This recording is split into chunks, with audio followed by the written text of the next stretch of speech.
and I won't back down. Hey, baby, there ain't no easy way out. Hey, everybody. Thanks so much for joining us right here on The Right View. Tonight, before we get started, I want to tell you about one of our sponsors, Swiss America. Our country's facing so many problems these days under Joe Biden. The last thing any of us need is more to worry about. Unfortunately, we now have to fear losing our freedom and privacy with the Democrats' new push for a digital dollar that could allow the government to tell us what we can and cannot buy with our own hard-earned money. That's why I'm encouraging every one of you tuning into the show right now to get The Secret War on Cash, an insightful report created by my friends at Swiss America. With this report, you'll learn how to protect yourself from the threats facing our freedom and your hard-earned money. The report is available right now to my listeners free of charge. Just call 1-800-289-2646 or visit www.swissamerica.com/Trump for your free report. Tonight, we're joined by Breitbart politics editor Emma Jo Morris and editor-in-chief of Breitbart, Alex Marlow. Guys, you're like my favorite crew to have on here. And especially when we get to talk about what I think is probably the most historic Trump rally. And we can now call it a rally. They were trying to call it just a gathering of sorts for Donald Trump in the Bronx last week. Let me just say this. We limited the footprint for this rally to an area. Usually whenever we have rallies, what we do is we say, okay, we'll extend the radius of this rally out 30 miles. So people from 30 miles can come in. We want local people, but we, of course, will let anybody from anywhere come to a Trump rally. We kept this very, very small on purpose because we wanted the real people of the Bronx to show up there for Donald Trump. And man, did they show up. Emma Jo, 25,000 people showed up for Donald Trump in deep blue Bronx, New York. I loved it. The Democrats are going berserk about it because everyone is beside themselves that this happened and that it was so epically good for Donald Trump. What did you think of that rally? Yeah, I was there. It was so fun. It was really cool. Granted, I haven't actually been to a lot of Trump rallies. I've been to one other one, but I don't know if it really counts because it was kind of like at a conservative event. This was the first time I had gone actually like in the wild. And I had the best time. I made so many friends. I actually didn't even enter the area where Trump was actually speaking to listen to the speech because I was just tied up with the guests and with the rally attendees. And this was a group that, you know, it's funny, you said that the mainstream media was kind of losing their minds about it. And I mean, I don't know who you watch and there's tons of mainstream media to choose from, but the people that I was watching were not acknowledging it. They acknowledged leading up to the rally, but then after the rally, they didn't cover it afterwards. And the reason for that is obviously because listen, the crowd was from the Bronx. The whole lore that was kind of leading up to this was that nobody actually from the Bronx would be there. That wasn't true. Every single person who I spoke to was from the Bronx or from Brooklyn. And the crowd was all the people who were verboten to be Republican or Trump supporters, right? And I was talking to them, and a lot of them, most of them were Democrats up until 2020. Even up until after 2020, and then they lived through Biden. That was kind of the chorus and the refrain. In other words, they had lived through Biden and basically said, this isn't the guy for the job.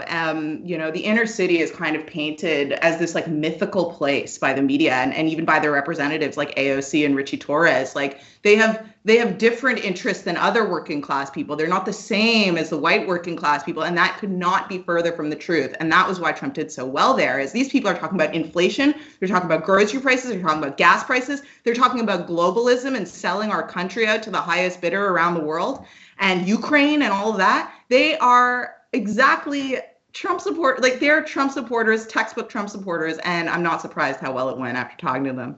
Yeah, I mean, I got to tell you, I wanted to be there so badly. It was my kids' last week of school, and every parent knows, like, the last week of school, there's all kinds of stuff you have to attend and early pickups and this, that, and the other. So I was like, I couldn't go to it. But I did, Alex, hear something that AOC had to say. She was very upset that Donald Trump showed up in the Bronx. She felt like that was the wrong place for him to be. And her exact quote was, he's broke. He needs to pay the legal funds and busing people and to get those donations so he can funnel them to his legal fees is kind of his business right now. And she said that this was something that he was going to have to do, of course, because he was required to be in New York. And we all know why, Alex, because of the crazy Alvin Bragg case that we've seen go on.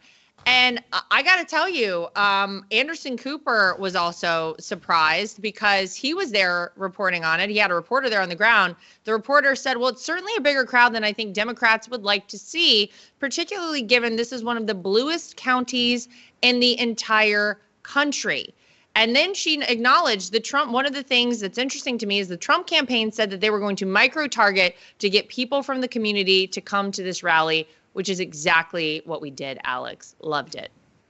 Yeah, it's so fun. What's sour grapes from AOC? AOC, throw us a curveball and point out that this was great for Trump. Why can't you do that just one time? You say, actually, that was pretty cool. When I saw the guys with the tats and the grills and the MAGA hats on, I had to admit, that was pretty sweet. She should just throw us one curveball like that. I mean, Cooper did. He said, you know what? It's pretty good. It's impressive. It was such a great day. It was such a great event. The president was so on point. It wasn't just his attitude, which he was beaming. He was high energy. He was optimistic. The content was so good. He's talking about migration, talking about his business success, which is such an open, a wonderful message right now. And all of us wish we were doing a little bit better in Joe Biden's economy. He's going back to his roots, talking about being a businessman. I love that so much. He had one of the funniest moments I've ever seen ever in my life when he had the two rappers up there who they're trying to cancel now. They're trying to cancel the rappers because they showed up with Trump. And he was complimenting one of their grills in their tea. Yes. And he said to him, I hope that happens to me. And I just fell out of my chair. I think I was on the exercise bike when it was happening. I almost had to stop. I hope that happens to me. They get a grill. It's the best. It's so encouraging for the rest of the election season. I think it's just so refreshing to see someone unafraid to go to places where you really don't know what kind of response you're going to get. And by the way, let me just say this, look out for more of these. It's not just the Bronx in New York. Look out for things like this in Philadelphia, in Chicago, in Detroit, in Atlanta, because Donald Trump is not afraid to go to these places and to actually engage with people. Joe Biden could never have done something similar, even in the Bronx. This is supposed to be a place that would only vote blue, that would never vote for a Republican, that Joe Biden should in theory own. And Donald Trump shows up there and was really just blown away by the love he received. Well, but I love it. One thing is that's the thing about Trump and why he exists and why he works is because if you go according to AOC and Richie Torres and Morning Joe at Rockefeller Center, Trump can't set foot there. Right. And he'll be booed out, like they'll throw eggs, but Trump knows enough to know, which is why he ran for president in the first place, that the way that the media and all of these DC people or whatever you can call them, Bronx people, they're really not, the way that the elites portray their constituents and portray the people who they claim to speak for is completely off. And he knows that. He has a gut sense for it. So he knew that he would be able to walk into the Bronx and that it probably wouldn't be how AOC says it is because she doesn't even know what's going on and he knows that.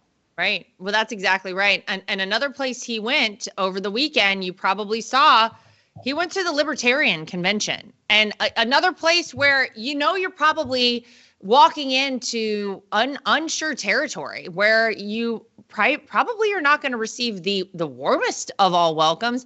He went there, he spoke. I thought it was amazing, Alex, because it's the first time that a candidate from some other party who wasn't a libertarian actually chose to go speak at the convention for a different party. That's never happened. I didn't know that that's never happened before. I guess why would you bother?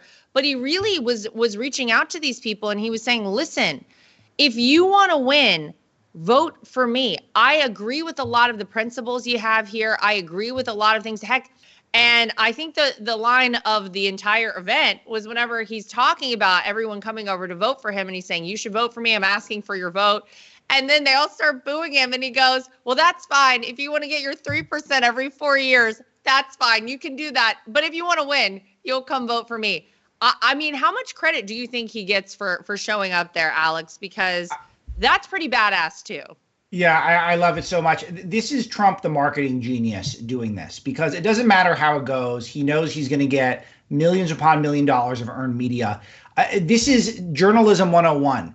It's a dog bites man is not a great story. Man bites dog is a great story. So Republicans showing up at Republican event is not meaningful. Republicans showing up at a libertarian event, getting a mixed reaction, that's exciting. You start tuning in for that stuff. And he really is trying to throw them a bone. I mean, it's endlessly entertaining and you can't help but cover it. Yeah, I mean, Emma, I don't know. It's funny because I was trying to think, would Joe Biden ever have set foot at the Libertarian Convention? Would he ever dare go do something like that? Because conventional political wisdom would say, don't go to something like that because you are going to get challenged on a lot. People are going to push back. People are going to boo you. He did get a lot of applause, but you ever think you would see Joe Biden or quite frankly, any other political candidate doing something like this? Any other traditional Democrat or traditional Republican showing up at the Libertarian Convention? No, of course not. Joe Biden can't set foot at the Progressive Convention, which was also again where even Rashida Tlaib got her butt handed to her.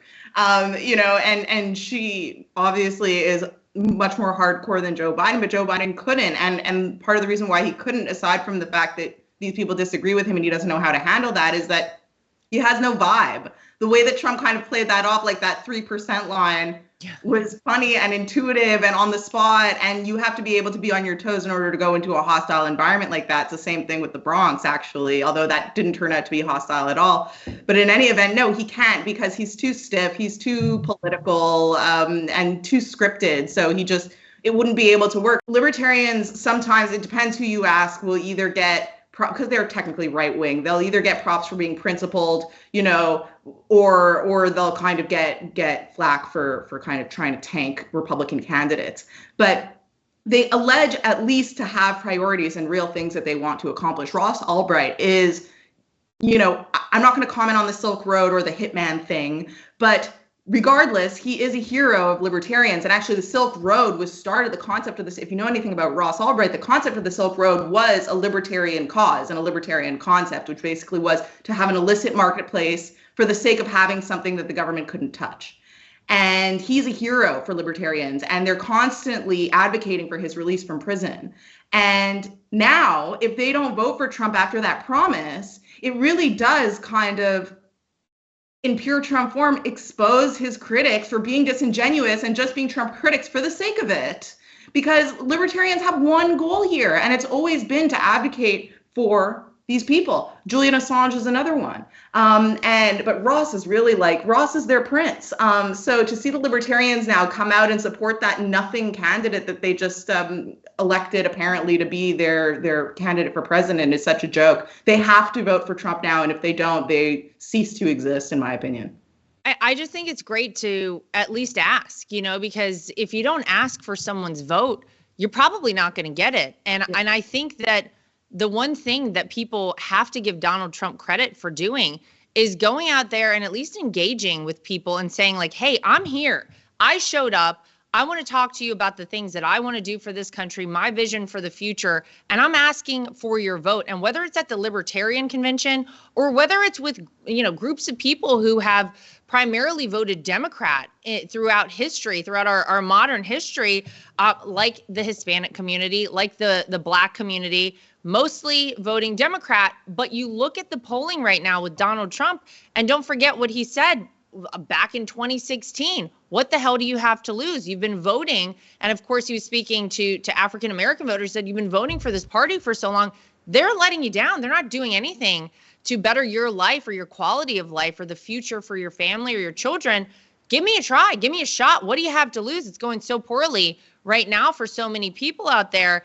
And I mean, look at where he is right now, polling around 23% with Black voters, polling around 46% with Hispanic voters. And I'll tell you someone who's very upset about it is Ana Navarro. She's very upset that Donald Trump is gaining support with Latino voters and with minority voters in general. And she was having an exchange with Jim Acosta, who was acknowledging he's doing very well with these groups of people. And Alex, she said, this is the truth. I know this, Latinos, there are some Latino immigrants who forget they came here as immigrants and who want to shut the door behind them, who think being anti-immigrant somehow is going to make them pass as more American, pass as whatever. And that's a very stupid attitude to have. I don't think that has anything to do with any of it. I don't think anyone is looking at shutting a door on somebody. What people are upset about who actually immigrated here to this country, whether you are of Hispanic origins or otherwise, people are upset, Alex, because you have to go through the process. And so many people did. And they paid for immigration attorneys, and they waited in line, and they took the test to become a United States citizen, which, by the way, I think a lot of natural born citizens in this country would probably not do well on that test overall, just a hunch here. And they're upset because they don't see the same treatment being given to people who have broken our laws and come into this country illegally. So I don't know what Anna Navarro is talking about. Did you make any sense of that, Alex? No, it's just the problem is that Trump is threatening something that's very important to Democrats. And this goes to your previous point, Lara, which is that what he's doing is he's upending some of their coalitions. And what Joe Biden has been the master at, and I write about this a lot in Breaking Biden, is that he moves coalitions around in a pretty effective way. It's part of his secret sauce. And this is how you get the left having these weird alliances. Like, remember how we went from Black Lives Matter to Black Trans Lives Matter really fast? Like, what was that about? Well, it's because the organizers, largely white people, by the way, Black Lives Matter, saw that there was another coalition that they could recruit so that they had more bodies, they had more people. And this is how the left works. And I was envious of this because we don't even think that way on the right. We think like, right, libertarians in a lot of ways, where we want to be individuals, maybe families, maybe communities, but we're not thinking in terms of how can we move all these big coalitions, which you have to do retail politics in America. And Trump is just getting in the way of that. So this should really tick off the Anna Navarros of the world, because with Trump's messaging, he can go to places like the Bronx and he can say, hey, look, if you're a Latino person, illegal immigration is hurting you. It is your jobs they're coming for. It's your wages. It's your unusable school systems. It's your communities are the ones that are riddled with crime. Give me a try. Let's see it my way. And that message is going to resonate with a lot of people so long as they can hear it. And that's why the media gatekeepers, the Anna Navarros of the world, they can't have a Donald Trump coming up, going into their neighborhoods and going into their mediums, or media, I guess, plural, and bringing his message of hope and prosperity. Yeah, it's very threatening, Emma, for them. And I'm just curious, you said you were at the Bronx rally. That area of the Bronx is primarily Hispanic. What was the makeup of the people that were there at that rally? Because obviously I wasn't physically there, but looking around, it just seems like everybody from every walk of life who probably was a very upsetting person to attend a Trump rally showed up there. And I think you mentioned a lot of these people were Democrats, and a lot of these people were Democrats their whole life and didn't even vote for Donald Trump in the last election. And there they were at a Trump rally. What was the vibe there when you were there? Yeah, that's right. It was like I think a slight majority of the people were racial minorities. And another thing that was really interesting that Anna Navarro is probably freaking out about when she's talking this way is that they were young. Right. And people who I was talking to, most of them were in their 20s and 30s, were telling me that older people, and who they call older is in their 40s. It's all over for us. What a disaster. Yeah. Killed myself. But they were saying that those people are still Democrats because, they feel like they have to be. Although, the truth is I did see a lot of older people there too. But anyway, the younger ones told me that. The younger racial minority people told me that. And then they said the younger people, though, are not inculcated the same way. Obviously, they didn't use that language exactly, but that was what they were saying. And that makes sense after I was thinking about it when I left, because where does this all kind of happen? It happens like in churches. I think that is their main place where they go to recruit people and have the Democrats come speak. And the young people kind of aren't in that world anymore. They're getting their media from the internet and their information from the internet, not even cable news. So they're kind of coming in with fresh eyes, and they don't really care about what's what they ought to be doing or what they ought to think. They're doing their own thing. They're their own generation. And like I mean, I saw a Hispanic guy at that rally with a MAGA neck tattoo. Oh my gosh, that's aggressive. Oh, that's Dave. Yeah, I love that guy. That guy's Wait, cool. what? Yeah, Oh, you know this guy. That's amazing. That's amazing. That, by the way, I love my father-in-law. There's no way I would ever get his face tattooed anywhere on me. But I saw people going there who had like Donald Trump's face tattooed on parts of their body. I'm like, this is amazing. Yeah, Okay, Emma, I know how I want to frame the write-up of this episode at Breitbart. Lara Trump refuses to get Trump tattooed on her body. Exactly. Yeah, I know. They'll love that. Lara Trump less diehard than Bronx fans. Yeah. Totally. In fairness, though, my husband, since, like our first year dating, has always been like, if you ever got a tattoo, would it be my name? And I'm like, no, because everyone knows that's the end of a relationship. The second you get your significant other's name tattooed on you, it's over. Like, it's the end of your relationship. So no, maybe like one of my dogs, because they'll love you forever, no matter what. This is maybe the audience can respond to this. I don't know anyone in my life who got a tattoo for a person who stayed with that person. Exactly. It's every single one, 100%. If it's a name or if it's a symbol or if it's some sort of memory, it is the death knell for a relationship. The neck tattoo person's relationship with Trump lasts at least past November. Yeah, he's actually a Biden voter. It was just that was from way back in 2016 when he did that. His mind's completely changed. Oh my God, could you imagine? Yeah, you've got to be really dug in for that one. That's hardcore. So basically the point is, and I tweeted this actually that night, like my first thought. I mean, I had so many thoughts leaving that thing. It was crazy. But it was like, I felt like a fever dream. But the first thing that I tweeted when I left was I tweeted a photo of this woman who was Black, and she had like a MAGA cowboy hat on. And I tweeted a photo of her and I said, the Democrats should be very nervous. They're losing their grip. Wow. And that's the hysteria that you're seeing. And actually, James Carville is the only one calling them out on it, where he says, the Democrats need to stop calling people dumb for thinking there's inflation and go back to it's the economy, stupid, which was his famous line and is definitely a true point. Because that's what these people care about. That's all they care about. What do they think, that because they have a different color skin that they have to have different needs or concerns? They have families. But that's the insulting thing about it, is that you are just being told this is how you should vote. And no, things are fine. You're mistaken. The things that you're feeling in your bottom line, the fact that you can't make your money stretch as far at the grocery store isn't real. Like, you're just making that up. People aren't stupid, and it's insulting for people to hear that and to be told like you're the one with the problem. No, you're the one with the problem at the top, because you guys gave us this awful economy. There's so much that can be done to reverse it. Donald Trump is the one actually talking about the things that need to happen to make that big reversal. And we know he can do it because he actually did it while he was president. And as you were talking about, Alex, I thought it was so cool to see him talk about the things he did for the city of New York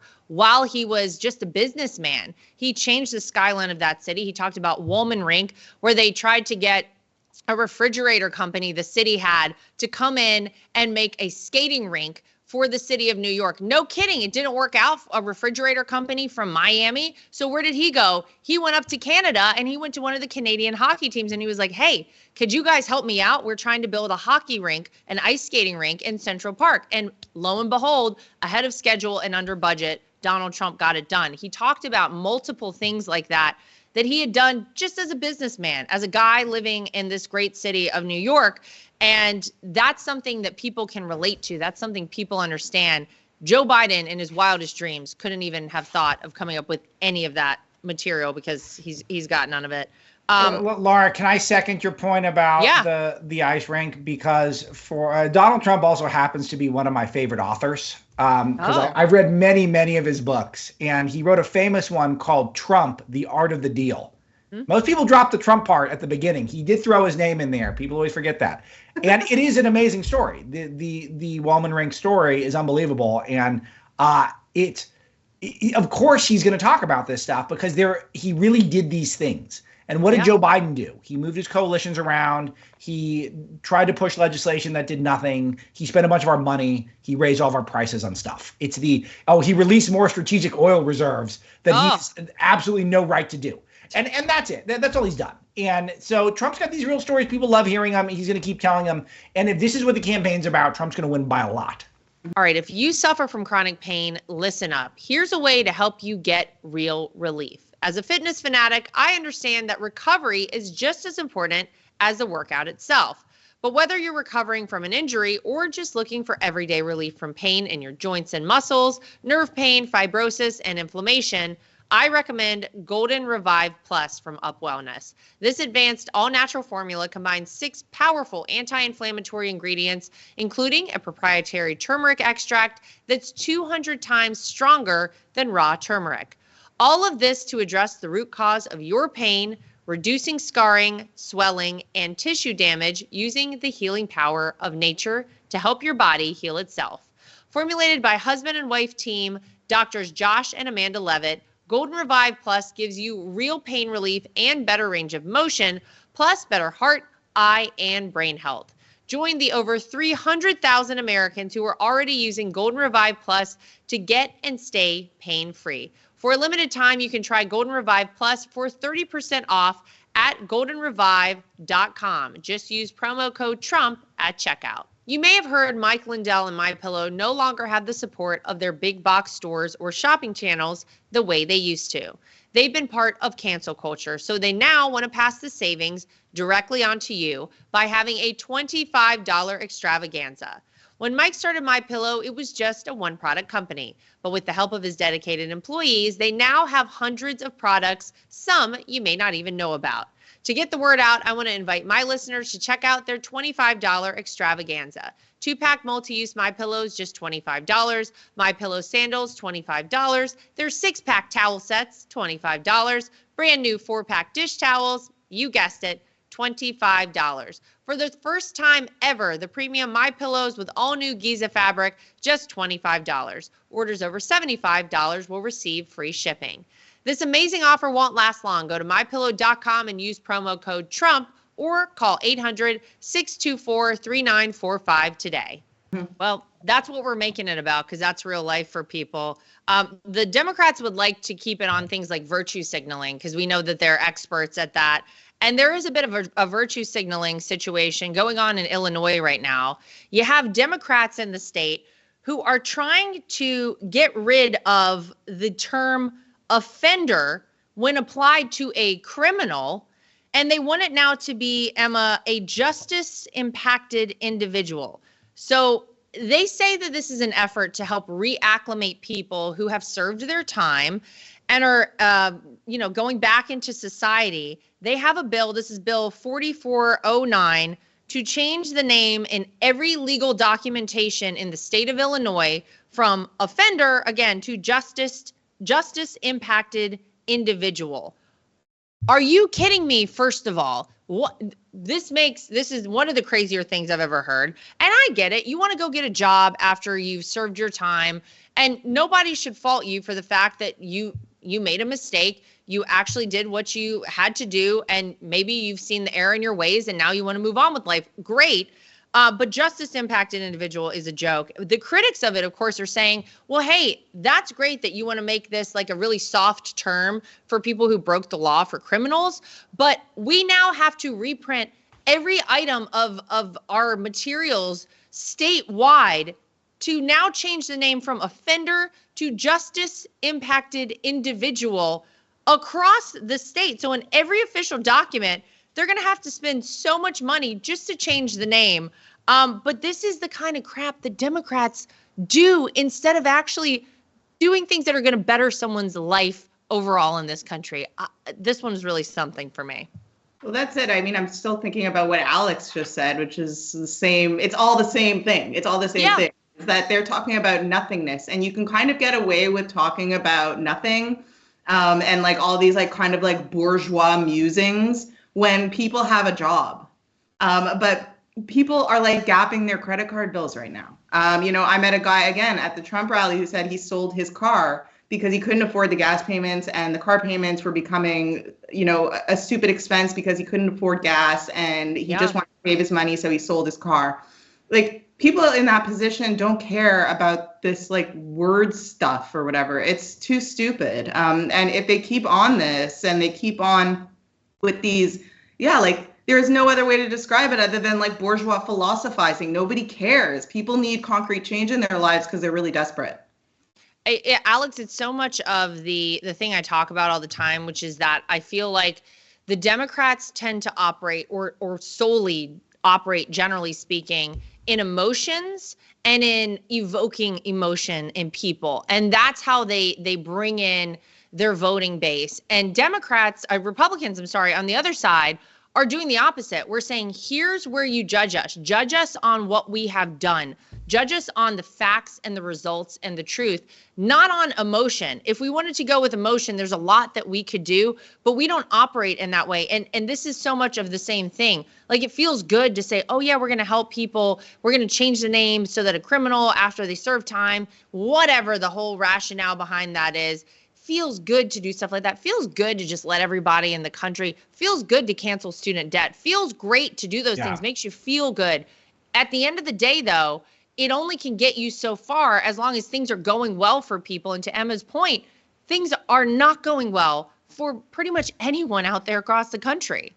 Yeah, if you look at the foundations of a country, you look at a border, ours are a mess. You look at crime, our cities are overrun with it. You look at our school system, which gets worse every year. It's the basic stuff that you would think. Our military is getting woke. It's just all the stuff that really undergirds a society is going the wrong direction. So then what do? If you're a Democrat? Well, you change some of the language. They've always done this. The left has always done this. I mean, just look at any communist regime throughout history. You're always going to see them manipulating language. And so this one, I love it, though, when they drop the term offender for justice impacted individual. I love this for a number of reasons, because it's, first of all, it is, in all seriousness, it's so absurd. It helps my side. It helps our cause. Right. It is, of course, the Breitbart crowd's going to go crazy for this. No one on the left cares about this at all. So I don't even know who they're pandering to. This is just this is the ultimate sweeping something under the rug. But I will share this, though. It is highly irritating. The use of the word impacted here is just so distracting to me. That's not what impact means. Impact is when you hit something. Impact is when you can't go to the bathroom, you're impacted. Like, this is not it. This is just terrible. And it is a highly irritating choice. But the fact that they're just trying to change the words because they can't get crime under control, I love it. I hope every city does it. That is very funny. Yeah, impacted is not the appropriate word there for sure. But yeah, we'll let them run with that. Let's see how that works out for them. I'll tell you how a lot of the woke stuff in our schools is working out. We're going to have a real problem soon. I mean, we already have a huge problem if you look around, especially at our universities right now. But UCLA Medical School is dropping in their ranking. And this was one of the top medical schools. UCLA David Geffen School of Medicine has been dropping in the rankings. And a lot of people are pointing to the fact, Emma, that they're prioritizing diversity over merit at the school. So in an attempt to make, again, people feel good and to virtue signal and do all of these things, the dean of admissions has changed a lot of the standards in terms of getting into the school. And it's actually proven to be very problematic. Within 3 years of this dean's hiring, UCLA dropped from 6th to 18th place in the U.S. News and World Report's rankings for medical research. And in some of the cohorts, she admitted more than 50% of students failed standardized tests on emergency medicine, family medicine, internal medicine, and pediatrics.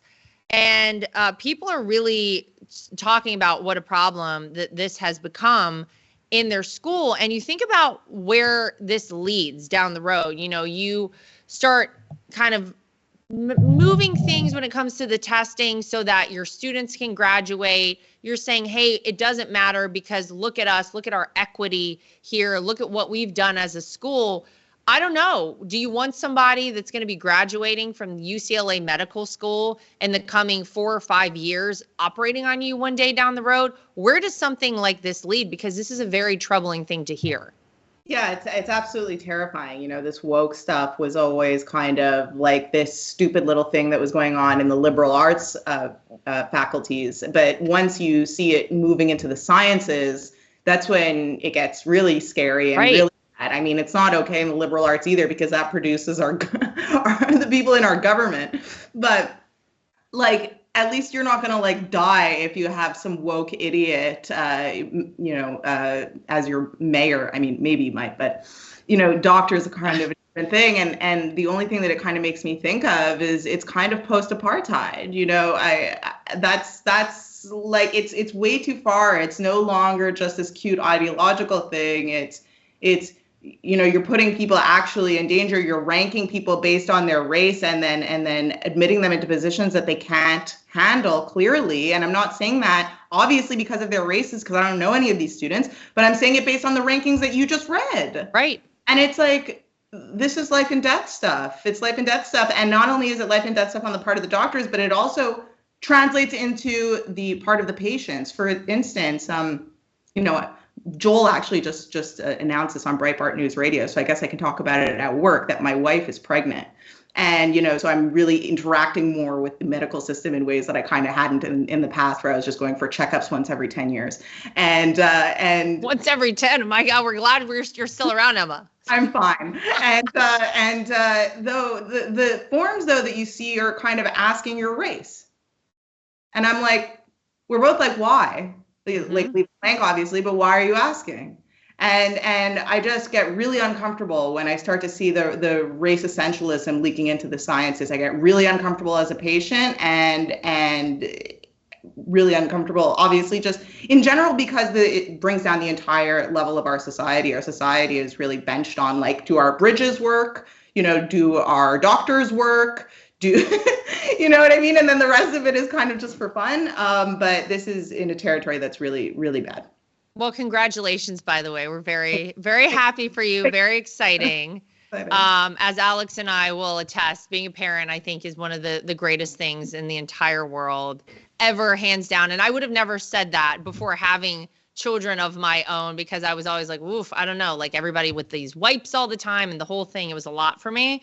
Better than books. Yeah. But it's greatest. It's the greatest ever. Alex, this whole thing, obviously they're saying that a lot of people, a lot of the faculty with firsthand knowledge of all of this is saying that the admissions process is prioritizing diversity over merit, resulting in progressively less qualified classes that are now struggling to succeed. They say race-based admissions have turned UCLA into a failed medical school. We want racial diversity so badly, we're willing to cut corners to get it. Yeah, it's so strange that this is happening, because you feel like this is a line that wouldn't get crossed, and yet it is. So my wife's a physician, and it is the process of getting in to become your full self as a doctor. It's such a long road. My wife, for example, she's 37. She's still training. She's in her last year of a fellowship. She's been on this path for, 15 years. She's still not fully, she's board certified at this point, but she's going to get 2 more certifications before she's even doing what she feels like she was meant to do. Wow. And it's such a long road. It's an expensive road. It takes so many hours away from your families and your children. It has overnight shift. It has on-calls on the weekend. It's missing holidays. All of this is already discouraging our smartest people from going into the medical field. And now we've got this stuff. We cannot handle this. This is so inappropriate. Everyone there should be fired. They should fire every single person who's a part of this. They should all resign, disgrace, and they should start over from scratch. This is going to cost people's lives. But for me, more importantly, it's going to discourage people like my wife, who is a terrific doctor, from committing to that. Because if they have to deal with this BS, then why would they do it? Just go to Wall Street and go make more money, start your own business, do something where you can be with your family. It's not going to be worth it. This is really playing with fire here, and it's a huge outrage. It's just a symptom of so much that all the woke culture has done to really destroy our society. I mean, you look at how the military recruitment levels are down. Look at the fact that people are not coming out to be law enforcement officers in the same numbers that they were. You had huge resignations about 3 years ago during the Summer of Love riots, or 4 years ago, right after that. People are saying it's not worth it anymore. To your point, Alex, we talked last week on this show about the fact that there is a huge lack of teachers, qualified teachers across the country. We're in a huge deficit right now. So you have teachers teaching classes that they're really not trained to do, but the schools are desperate. They have to have somebody teach these kids. And think about how far behind we already are in terms of our education in this country. And now you have unqualified teachers teaching children. All of it boils down to this woke, hot garbage that is really destroying our society. And I really hope people are paying attention. I really hope people get it. And I really hope people go out and vote this November, or early voting if you early vote in your area.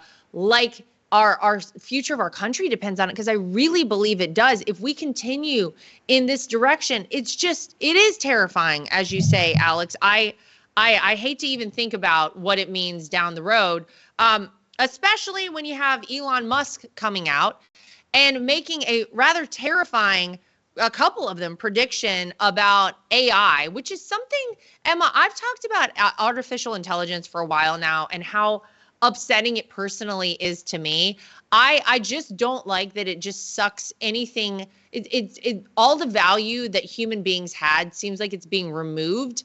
Whenever you can go on Chat GPT, and my husband loves to do this, his favorite thing is like, write a poem about my friend, Tom, who likes to go boating and has a wife named Jill and has a dog that's a Pomeranian. And it'll spit out like all of these different, it's like in 20 seconds or less, you get this amazing poem that is so much better than any human almost could do. And you're like, oh my God, it's terrifying. What's the point of people? Elon Musk is saying pretty much that is the case. He warns that at a certain point, AI will take over almost all of our jobs, because what do you need people for whenever you can train robots to do things almost perfectly? You don't have human error. He says, of course, except for some of the things where you need emotion and kind of that sort of part of humanity that you need to apply to a job. And he says the only way that this actually works is if everyone has universally high income. But I think, Emma, in a lot of ways, he's not far off. And what does that mean for society as a whole? Think about how much value we place in having a job and having something to get up for and go do every day. How depressed a society would we become if we really were just letting robots and AI do everything? That's a really scary thing as far as I'm concerned. Yeah, I actually have a bit of a contrarian take. I actually went on a pretty fire and brimstone Twitter tirade this weekend about this. Actually. Because I think I'm curious. Talk me off the ledge, because I'm there. I'm like, oh God, it's all over. Deliver the white pill. That obviously AI is a new technology, and it's going to have some sort of like revolution in our economy. I don't doubt that, and I'm not that crazy. But I also think that there are certain jobs, especially like actually the one that you cited, which was writing, that require a soul, and AI will never have one. And I don't say that to sound cute. I say that because there are certain like services in our economy that are arts and certain ones that are sciences. And I think that it's way more likely that the science industry is going to get upended way before anyone in the arts industry will. And I consider writing and editing and all of that part of the arts. And if you look at the way that AI writes, have AI write you an article, or have AI try to write you a poem. I mean, other than if it's like Tom and Jill and his dog, if you actually want, like, ask AI to write you a poem about losing a lifetime lover, it's not going to be very good. And the essay even that it'll write for you is not going to be very good. It's redundant. It loses the point, or it doesn't make the point very strongly. It has no, there's something about good writing that you can't really pinpoint, but that you just know.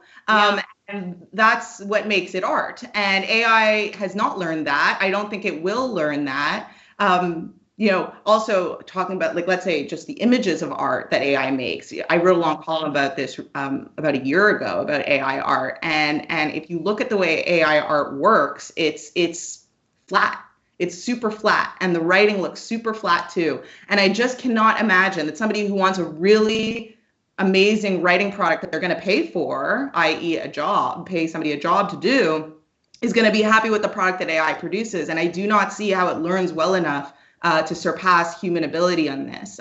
That's just my opinion on AI. And in terms of nobody having any jobs anymore, that clearly isn't, I think Elon Musk, especially when he talks about a high basic income, he talks about it as some sort of utopia. That's never going to happen. We already tried universal basic income, and it was called stimmies. Right. And what did people do? They became depressed and got really wasted. There is no utopia where everybody has a high universal basic income and is happy and that society doesn't crumble. At the end of the stimmies, you got the George Floyd riot. There you go.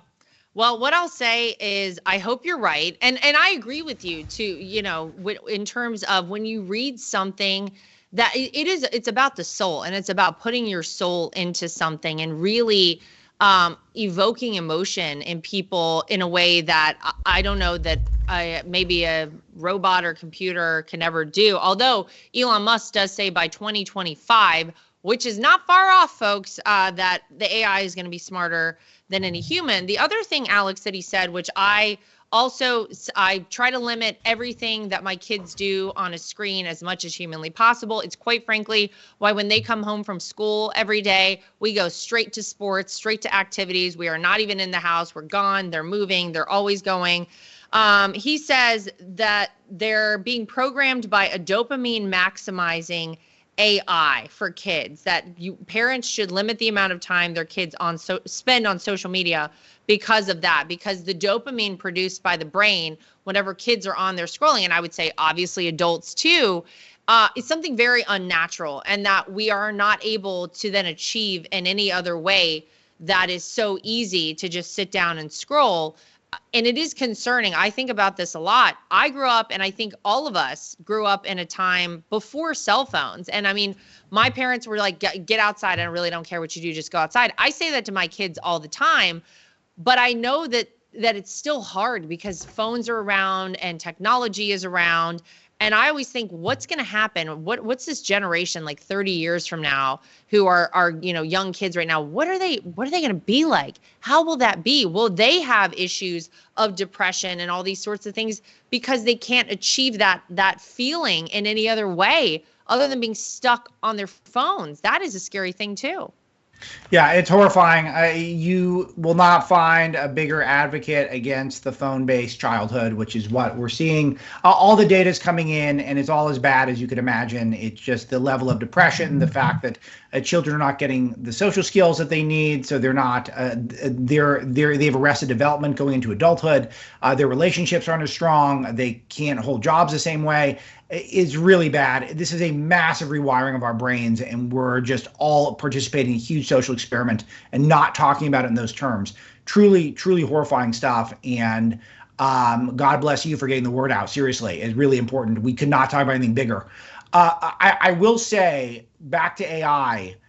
So this guy, Ray Kurzweil, who's a famous predictor of things, and he's a futurist, and I think slightly more credible than Musk in this regard, thinks it'll be 2029 when AI is smarter than humans. And okay. that's we got a few years. So we got a few years. So what does that mean? So there's some AI which really is terrific. If you look at the photo albums that Apple makes of my kids, they're amazing. And I am not going to do that in my spare time. So it's not like there aren't some good things that can happen. But the question is, who is going to be in a position to harness the AI?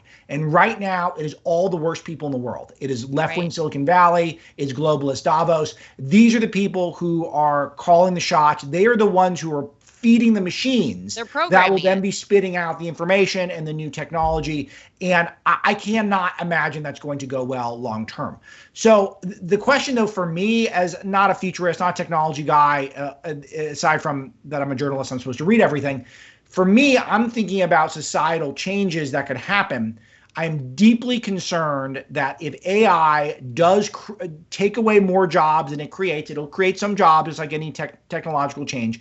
If it takes away more jobs than it creates, we could be in this position where the universal basic income comes back and the globalist institutions use it as a way to strengthen their power, form new bureaucracies, and harness more of the super state mentality that we witnessed with the EU and the UN, et cetera, and less emphasis on the individual personal freedom and on the nation state, which work better for America, in my opinion. So I'm very nervous about that politically. So that's what we're tracking at Breitbart minute to minute, and everyone should go there for our coverage of this. Yeah. Well, thanks for staying on top of it. I'll keep talking about the stuff with the phones. You know, my kids get very upset with me because when Eric and I take them out to dinner, I look around a restaurant and oftentimes kids are right there on the phones at tables with their parents. And my kids are always like, why can't we be on phones? I'm like, because I said you can't be. You just tell them no. I get it. I get it's easy. It's so easy to stick a kid in front of a phone or in front of an iPad or whatever it is. But you know what? Then I don't ever want to look back and say, you know what? I probably should have told those kids to get outside. So that's what I do. They got bike helmets. They both were riding without training wheels by the time they were 4. I think my daughter was 3. So, you know, you just got to get them out. You got to do it. You got to force them out. Emma, I hope you're paying attention because your time is coming soon. Oh, you have no idea. I live in Brooklyn and right next to me is the Hasidic neighborhood and they have kosher phones where like if you open an app or something, like the faces are like blacked out. You like can't see any people. Like you can't go on most websites. All you can basically do is like read the news. Oh, wow. My kids. I love that. That sounds great. Phone in this house. Fantastic. Yeah, good. I wouldn't mind if we did have like for a week just a crash of all of it, just so we could remind people what life used to be like back in the day. We didn't know how, of course, it's so convenient to have these things, but we all survived somehow, like in the 80s. We made it. We made it okay. 80s, 90s, up until the, cell phones became a way of life. Anyway, guys, I want to say thank you, Emma, Joe, and Alex, as always, for joining us here for The Right View. At home, make sure you like, subscribe, share, and follow. We'll see you back here next time for more of The Right View. And I won't back down. Hey, baby, there ain't no easy way out. Nothing is worse than being on a phone call that drops. Nothing is worse than trying to text someone and you can't reach them because your phone is out of service range. And nothing is worse than supporting these major corporations and companies who don't support us. That is why I love Patriot Mobile. They are America's only Christian conservative wireless network. They use every cell tower out there available to all networks so that they have the greatest 4G and 5G coverage nationwide, and they support the causes that are important to us as conservatives. If you go today to patriotmobile.com/Lara Trump and use the promo code Trump, you will get free activation today. Again, that is patriotmobile.com/Lara Trump. The promo code is Trump for free activation so that you can get a great cell plan and feel good about doing it.